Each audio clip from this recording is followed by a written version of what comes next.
Hi, this is Billy Polson from DIAKADI Fitness Performance Life in San Francisco.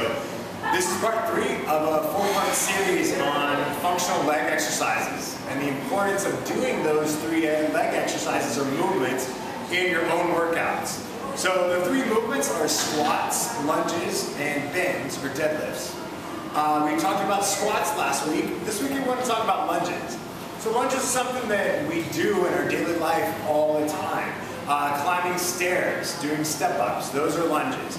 And it's frequently a great way of looking at your leg tension, especially your quadriceps, and making sure that you have the correct range of motion. If you can successfully complete lunges, then most likely the functional range of your quadriceps and your knee range of motion for the quadriceps is actually pretty close to being normal and acceptable for any function you need. So let's start with lunges and kind of progression through them. First thing we're going to show you is a lunge that we can just talk through the form on.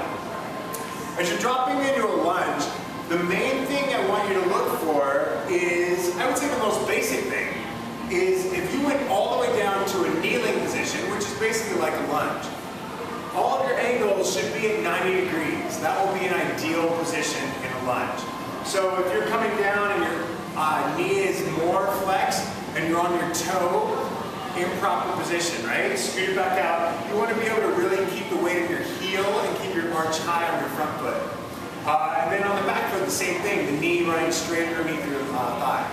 So as you're coming out of the lunge, think about staying nice and tall on the chest. Again, don't hunch.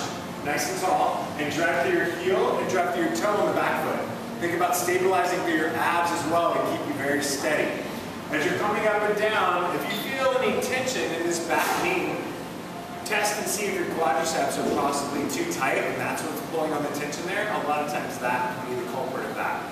Again, as we talked about in the squat movement, if you are experiencing any knee or hip tension, or especially if you have any SI joint issues, I recommend working with a trainer or a physical therapist to try and stabilize your pelvis and get your range of motion correct for your muscles before moving into adding in this movement into your program.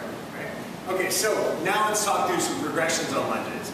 The most basic lunges, I recommend using a squat bar to help you with your weight. So use an overhead bar, and then you can set up a lunge and you can use it almost as you're doing pull-ups to help assist you in keeping the correct form. Right? So just easy up and down. Same thing, when I get to the bottom, everything is at a right angle. You can slowly go to one arm, right? Then you can actually move down to doing an assist at the side. You have a little bit more, less assistance and keep your balance. Again, moving to one arm. When that becomes easy, step away from the assistant and just drop to a kneeling.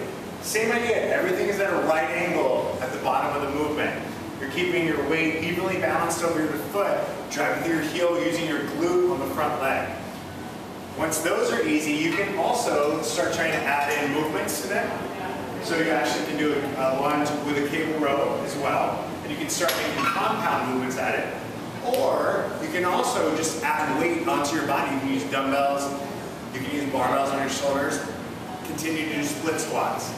Once the split squat becomes easy, that stationary lunge, then you can start adding more dynamic movements into your lunges. You can do a front lunge, same thing, stepping into it, stepping out. You can do a back lunge, right? All of these are just different ways of making the lunge a little, to give it a progression, make it a little more challenging for your body to handle. So, take yourself through the progressions. If you start to have any pain, get checked out. But try and slowly start incorporating in a lunge into your workouts, not only for your daily function, but athletes, for long-term, for injury prevention, keeping your body safe and functional for any movements that may come your way.